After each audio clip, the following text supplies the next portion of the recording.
Hello friends, welcome back to my YouTube channel mechanical vitamin में आपका स्वागत है। तो आज का वीडियो शुरू करते हैं। थंबनेल से आप लोग वापस से समझ गए होंगे कि today we are going to discuss another topic of thermodynamics. हम लोग अभी बेसिक्स पोर्शन में ही हैं। जब तक बेसिक्स क्लियर कट नहीं होगा तब तक बढ़िया तरीके से आपकी जब तक फाउंडेशन क्रिएट नहीं होगी तब तक बिल्डिंग खड़ी नहीं हो पाएगी। और ये जो फाउंडेशन क्रिएशन का जो टाइम होता है, दैट इज़ द रीज़न अगर फाउंडेशन सही से नहीं होता है तो क्या होता है कि आपके अंदर क्या आ जाता है, फियर आ जाता है, किसी भी सब्जेक्ट को लेकर के फियर आ जाता है। So to reduce this particular fear these are the videos, क्योंकि इसमें क्या है कि मैं बेसिक से कवर कर रहा हूँ। साथ में मैं लोगों से रिक्वेस्ट करूँगा कि जो थर्मोडायनेमिक्स का जो पिछला वाला पार्ट था, पार्ट 2, दैट पर्टिकुलर उसका जो क्वेश्चंस आप प्लीज़ मेक श्योर करिए कि उसको सॉल्व करिए। उसका लिंक आपको डिस्क्रिप्शन में मिल जाएगा, ठीक है। लिंक डिस्क्रिप्शन में मिल जाएगा। जिन्होंने अभी तक मेरा टेलीग्राम ग्रुप नहीं ज्वाइन किया, मेक श्योर करिए कि आप टेलीग्राम ग्रुप को भी ज्वाइन कर लीजिए, ताकि आप अपडेटेड रह सके। और साथ में क्या है, वहाँ पर आपको मटेरियल्स वगैरह भी मिल जाएंगे, स्टडी मटेरियल्स एंड ऑल, ठीक है।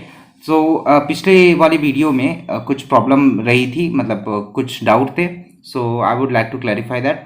तो उसको साथ में डील करते हुए we will begin our discussion. But before beginning I would love it if you like this particular video, ठीक है। अपने दोस्तों के साथ शेयर करिए और मेक श्योर करिए कि you subscribe to my particular channel if you are new to this. If you want the videos to be in English, please comment it down. I will make videos in English also, there is no problem with that, ठीक है। तो चलिए शुरू करते हैं आज का ही वीडियो, okay. So let's moving on ahead.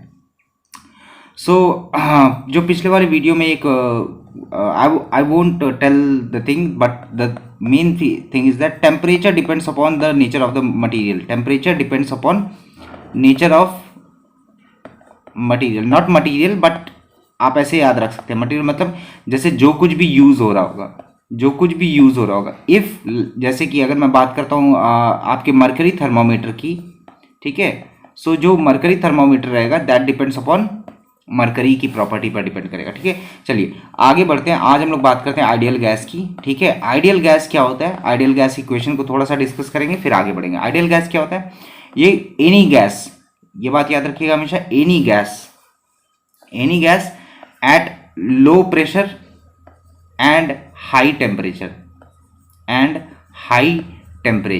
ठीक है, पर वो आइडियल गैस की तरह बिहेव करेगी। आइडियल गैस की इक्वेशन क्या है, आइडियल गैस की इक्वेशन है PV is equals to MRT, where R is your characteristic gas constant,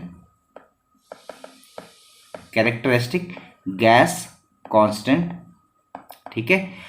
T is in always in kelvin temperature, M is mass and V is the volume, P is your pressure, ठीक है। थोड़ा सा discussion करते हैं pressure के regarding, ठीक है।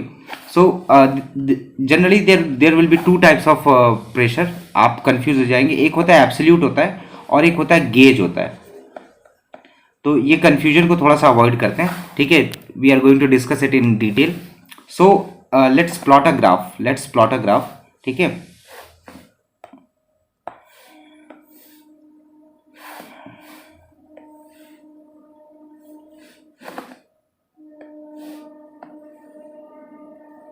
Now this particular graph जो है यहाँ पर क्या है, this will be, let us suppose this is your absolute, P absolute is equals to 0। यहाँ पर क्या है, एब्सोल्यूट प्रेशर क्या है, 0 है, ठीक है, एब्सोल्यूट 0 प्रेशर। और ये जो आपका जो ग्रीन लाइन है, this particular green line is nothing but your atmospheric pressure की वैल्यू कितनी होती है, याद रखना जरूरी है, 1.01325 बार, और बाकी इसको आप क्या लिख सकते हैं, 101.325 किलो पास्कल, ठीक है। ये एटमॉस्फेरिक है। तो मतलब क्या होगा कि let us suppose I am considering one point, मैं एक पॉइंट कंसिडर कर रहा हूं। Let us suppose this is the point, I would choose a different colour, या let us suppose this is the point. यहां पर मुझे प्रेशर अगर मेजर करना है, और अगर मैं प्रेशर को यहां से मेजर कर रहा हूं, if I M measuring it from here with the reference of P absolute, the pressure will be P absolute, okay. Now if again I am taking another point just for your understanding, ठीक है। मैं क्या कर रहा हूं, यहां पर मैं कर रहा हूं कि if I M measuring it from the atmosphere, atmospheric को मैं बेस मान करके, एटमॉस्फेरिक प्रेशर को मैं बेस मान करके फिर मैं प्रेशर को मेजर कर रहा हूं, दिस मीन्स कि this pressure will be your gauge pressure, this pressure will be your gauge pressure. ठीक है, मतलब क्या हो गया, मतलब ये हो गया I can write P absolute, ये वाला पी एब्सोल्यूट है, P absolute is equals to atmospheric pressure plus gauge pressure. ठीक है, सो यहां पर एक फॉर्मूला निकल करके आएगा, P absolute will be equal to P atmospheric plus P gauge. ठीक है, आई होप ये बात आपको समझ में आई होगी। मतलब क्या है, देखिए एब्सोल्यूट क्या होगा कि अगर मैं एक एब्सोल्यूट जीरो प्रेशर को एब्सोल्यूट मान करके चल रहा हूँ, ठीक है, और गेज को मैं एटमॉस्फेरिक प्रेशर को रेफरेंस मान करके चल रहा हूँ, एटमॉस्फेरिक के ऊपर जितना होगा that will be the gauge, this is your gauge. ठीक है, और ये पूरा का पूरा यहां से लेकर के यहां तक this will be the portion of your absolute pressure. ठीक है, आई होप ये बात आपको समझ में आई होगी। ठीक है, now next moving on ahead, इसी इक्वेशन को थोड़ा आगे अगर डिस्कस करते हैं, so PV is equals to, एक और इसका इक्वेशन क्या है, n R T, n R bar T. Now what is n, n is your number of moles. ठीक है, number of moles which is nothing but mass upon molecular weight, mass upon molecular weight. ठीक है, this is your small M denoted by small m, this is denoted by capital M. ठीक है, तो क्या हो गया, mass divided by molecular weight is number of moles. ठीक है, आई होप यहां तक बात क्लियर हुई होगी। नेक्स्ट मूविंग ऑन अहेड, ये जो आपके पास जो आर बार है, ठीक है, this R bar is your standard value. मैं अभी आप लोगों को बताता हूं। So PV can be written as mass R bar divided by molecular weight, मैं सब्स्टिट्यूशन कर रहा हूं इसी को इसमें एन आर टी। ठीक है, सो यहां पर मैं लिख सकता हूं mass, this will be R bar divided by molecular weight into T. ठीक है, सो यहां से मेरा इक्वेशन आता है एम आर टी, यहां से ये इक्वेशन आती है PV is equals to m R T. तो मतलब क्या हो गया, दिस आर बार जो है that is the standard value is 8.314 kilo joule पर केल्विन मोल केल्विन। ठीक है, ये इसकी स्टैंडर्ड वैल्यू है। तो मतलब अगर नाइट्रोजन का रहेगा या हीलियम का रहेगा तो क्या करना पड़ेगा, you have to divide R bar with their molecular weight. जैसे हाइड्रोजन का कितना होता है 2, नाइट्रोजन का कितना होता है 14 एंड सो ऑन। ठीक है, वैसे ही आपको डिवाइड करना पड़ेगा and you will get the value of R. So I can write R is equals to R bar by M. I hope ये बात आपको समझ में आई होगी। These things are very very important. ये छोटे छोटे पोर्शंस है बट ये बहुत ज़्यादा इंपॉर्टेंट है। ठीक है, यहाँ तक बात अगर समझ में आ गई है, so we will move on ahead. Now this is the portion, पिछले वाले पोर्शन में मैंने आप लोग को एक गिब्स फेज रूल के बारे में बताया था, बहुत लोग कंफ्यूज हो गए थे। गिब्स फेज रूल, ठीक है, what was Gibbs phase rule? Gibbs phase rule was P plus F is equals to C plus 2, where P is number of phases, ठीक है, number of phases, F is your degree of freedom, C is number of component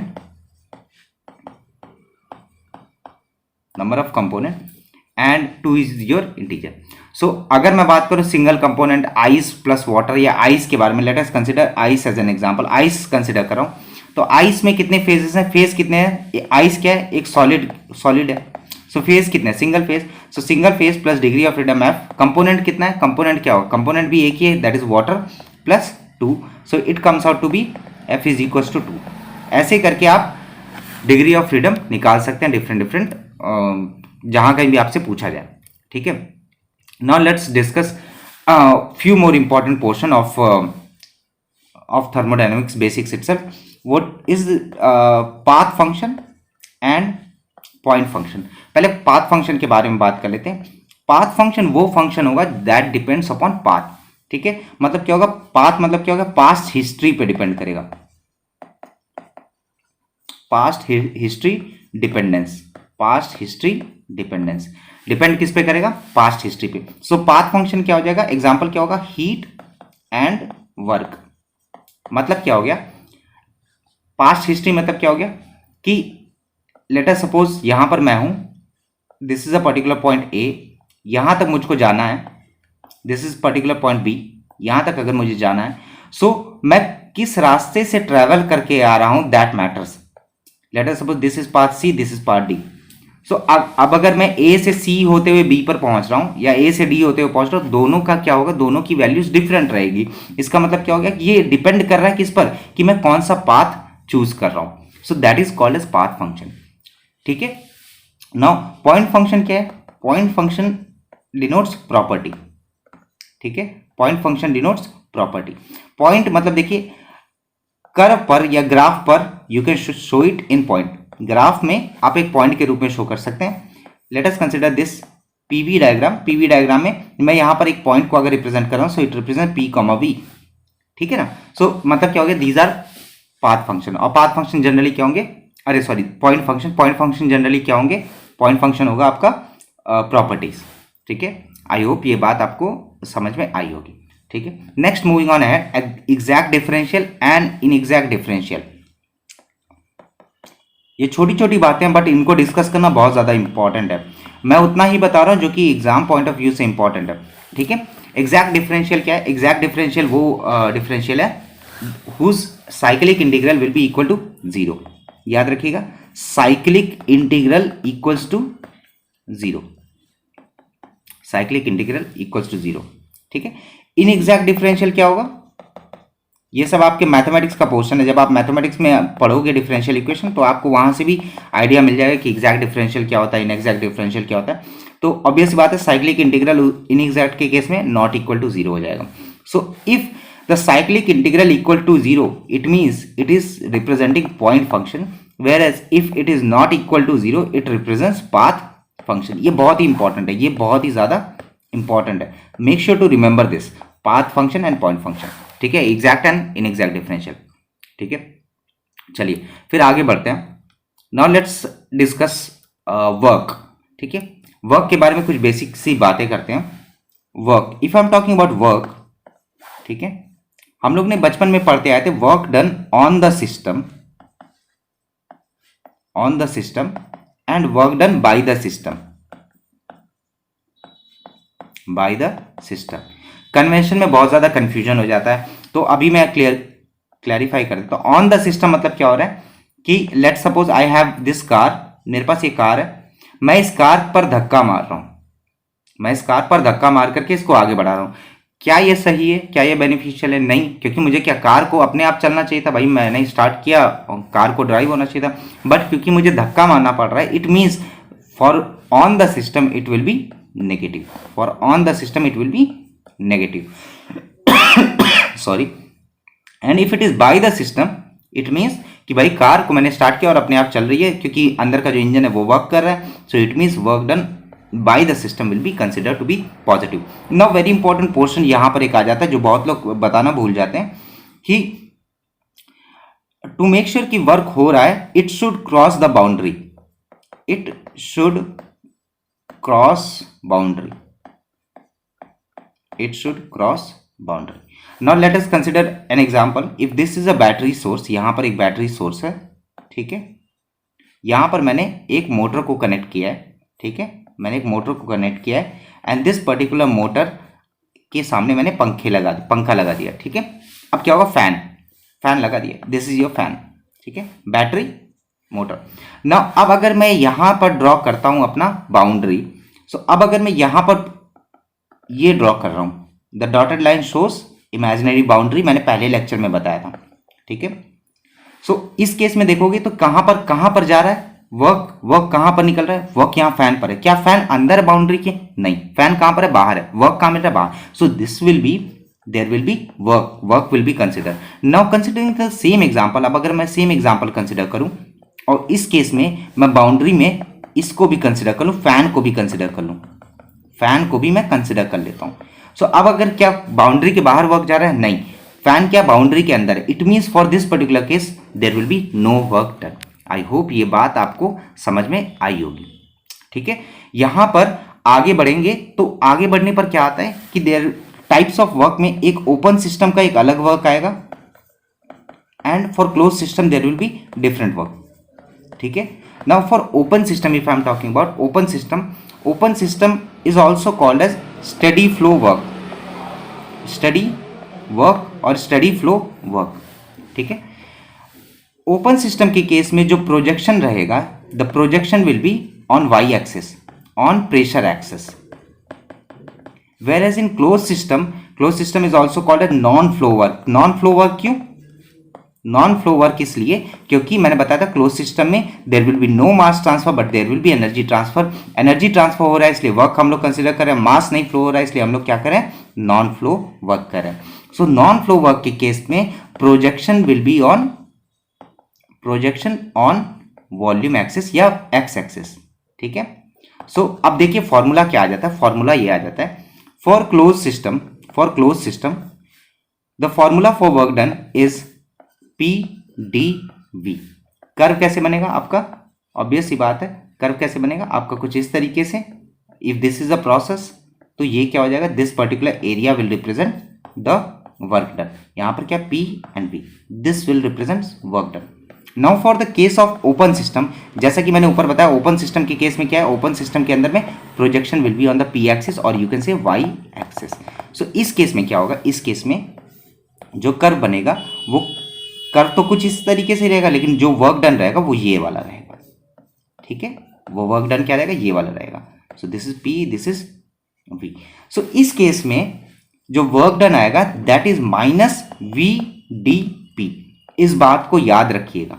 और ये कहां से work done integration PdV और VdP क्यों लिया गया, क्योंकि क्या होता है आपने इंटीग्रेशन मेथड में पढ़ा होगा, क्या क्या करते हैं हम लोग इंटीग्रेशन मेथड में, हम लोग एक एलिमेंट लेते हैं, ठीक है, हम लोग एक एलिमेंट लेते हैं, इस एलिमेंट का थिकनेस हम लोग dx ले लेते हैं, इस लेंथ को हम लोग y ले लेते हैं, so I can write y dx। लेकिन इस केस में अगर आप देखोगे तो इस केस में हम लोग को क्या लेना पड़ रहा है, x dy, ऐसे करके लेते हैं, इसकी वजह से क्या माइनस VdP। आई होप ये बात समझ में आई होगी, ये जानना बहुत ज़्यादा ज़रूरी है कि ओपन सिस्टम के केस में वर्क डन क्या होगा और क्लोज सिस्टम के केस में वर्क डन क्या होगा।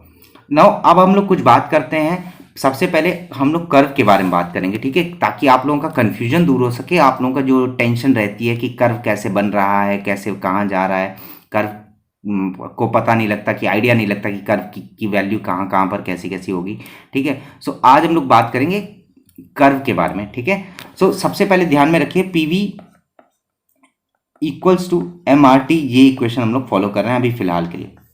Now if I am talking about, मैं सबसे पहले कंसिडर किसको करूंगा, I will be considering closed system, और ये कर्व किसके लिए रहेगा, क्लोज्ड सिस्टम के लिए रहेगा। अब ये चीज समझना बहुत ज्यादा जरूरी है, so make sure to pay attention. Now I am going to draw a curve, सबसे पहले x and y axis, this represents your pressure, this represents your volume। now मैं क्लोज सिस्टम के केस में भी मैं किसके बारे में बात करूंगा, अभी एक्सपेंशन के बारे में बात करूंगा, किसके बारे में बात करूंगा, अभी एक्सपेंशन केस के लिए बात करूंगा। एक्सपेंशन मतलब क्या हो गया, इनिशियल वॉल्यूम जो रहेगा वो कम रहेगा फाइनल वॉल्यूम से, मतलब फाइनल वॉल्यूम ज्यादा रहेगा as comparison to initial volume के, मतलब जो कुछ भी प्रोसेस होगा that would be in this direction, in this particular direction. Now let's draw this, I am considering one point, ठीक है, यहाँ से मैं कुछ इस तरीके से एक ऐसे ड्रॉ कर देता हूँ and then I will draw another line like this. यहाँ से आप लोगों के डाउट्स वगैरह क्लियर होते चलेंगे। देखिए अब मैंने क्या किया, मैंने एक पॉइंट लिया, मैंने कुछ नहीं किया, अभी एक लाइन ड्रॉ की और कुछ नहीं, this is pressure, this is volume, this is volume, ठीक है। अब देखिए क्या करना है, किसकी बात कर रहा है, एक्सपेंशन, मतलब क्या होगा, इनिशियल वॉल्यूम ये है, initial volume will be this one, this will be let us suppose V1 and let us suppose this is your V2, late us suppose this is your V2, oh there is some problem, now consider this to be V2, ठीक है, V2, okay. तो देखिए क्या है, if I am talking about constant pressure, constant pressure, constant pressure मतलब क्या हो गया, constant pressure is also called as isobaric process. Word को ध्यान में रखिए, कई बार क्वेश्चन में कंफ्यूज करने के लिए दे देता है। First case I am considering constant pressure, constant pressure के केस में pressure will be constant, this is the pressure, pressure will remain constant, so this will represent what, pressure will remain constant। so if I am naming it A, let us suppose this I name it as O, so ये वाला जो process रहेगा this will represent constant pressure। second case if I am considering constant volume, constant volume, constant volume is also called as isochoric. Word पर ध्यान रखिएगा, isochoric, ठीक है। Isochoric के केस में क्या होगा कि वॉल्यूम कांस्टेंट है, मतलब क्या होगा, सेम वॉल्यूम पर ही प्रोसेस हो रहा है। सो यहां से लेकर के यहां तक ये जो लाइन बन रही है, this will be representing your constant volume, ठीक है। So name it as OB. So OB represents constant volume process. Now यहां पर क्या करना है, यहां पर 3 कर्व हम लोग बनाएंगे। One curve will be this, second curve will be this and third curve will be this. अब यहां पर मैं नेम कर देता हूं सी डी ई। अब यहां पर आकर के कंफ्यूजन क्रिएट हो जाती है, ठीक है। कंफ्यूजन ये क्रिएट हो जाती है कि कौन सा कर्व कौन सा है और कौन सा कर्व कौन सा नहीं है, कैसे करना है, क्या करना है, तो बहुत लोगों को आइडिया नहीं होता है। हमेशा याद रखिएगा कि the middle portion this D represents your polytropic process. अभी आगे और चीजें समझ में आती जाएंगी, आप टेंशन मत लीजिए। पॉलीट्रॉपिक प्रोसेस आज बस इंट्रोडक्शन है, ठीक है। Polytropic process and then C and E के बारे में अगर बात करें, सो द कर्व सी, अगर आप ध्यान से देखेंगे, सो उस केस में क्या होगा, स्लोप का अंतर है। If I am talking about any curve से सी डी ई, इन तीनों कर्व के बारे में अगर मैं बात करूंगा, so there is a difference of the slope. So you need to determine slope in order to know कि कौन सा कर्व कौन सा है, ठीक है। क्योंकि मैं वीडियो को बहुत शॉर्ट में रखता हूं, तो अभी ये वीडियो मैं यहीं पर एंड करता हूं ताकि आप लोग ये चीज़ों को वापस से एक बार पढ़ सको, ठीक है। अगर आपने अभी तक बेसिक्स का टेस्ट नहीं दिया, सो मेक श्योर करिए कि आप टेस्ट दीजिए वापस से। In the next lecture I am going to discuss the derivation of work, जो डिफरेंट टाइप के प्रोसेस के लिए जो भी वर्क रहेंगे, और साथ में मैं ये कर्व को लेकर के भी अगले नेक्स्ट वीडियो में लेकर के आऊँगा। आई होप आज का वीडियो आपके थोड़े बहुत हेल्पफुल रही होगी, कुछ नई इन्फॉर्मेशन आई होगी। सो अगर आप लोगों ने अभी तक मेरा वीडियो लाइक नहीं किया है, सो मेक श्योर करिए कि you should like this particular video. आप प्लीज़ इसको लाइक करिए, ठीक है। और पिछले वीडियोस पर उतने ज़्यादा व्यूज़ नहीं आए थे, ना ही उतने कमेंट आए थे, ना ही किसी ने टेस्ट दिया है। But I would personally request you, you know, I am requesting you again and again to make sure that you give test, you must give test, ठीक है। आप टेस्ट जरूर दीजिए। In case of any doubt feel free to comment it down. आप comment करिए ताकि मैं आप लोगों के कमेंट को रिजॉल्व कर सकूं, आप लोगों के डाउट्स वगैरह को क्लैरिफाई कर सकूं। कल जो है मैं वीडियो लेकर के आऊँगा आपका प्रोडक्शन के ऊपर, वापस से शीट मेटल ऑपरेशन को हम लोग कंटिन्यू करेंगे। अगर आप लोगों को कोई और भी डाउट है, कोई और भी दिक्कत है, किसी और टॉपिक पर भी अगर आप लोग वीडियो चाहते हो, सो मेक श्योर करिए कि आप कमेंट डाउन करिए। आई विल मेक श्योर कि मैं उस पर वीडियो लेकर के आऊँ, ठीक है। Thank you so much for watching. I am ending this video right now.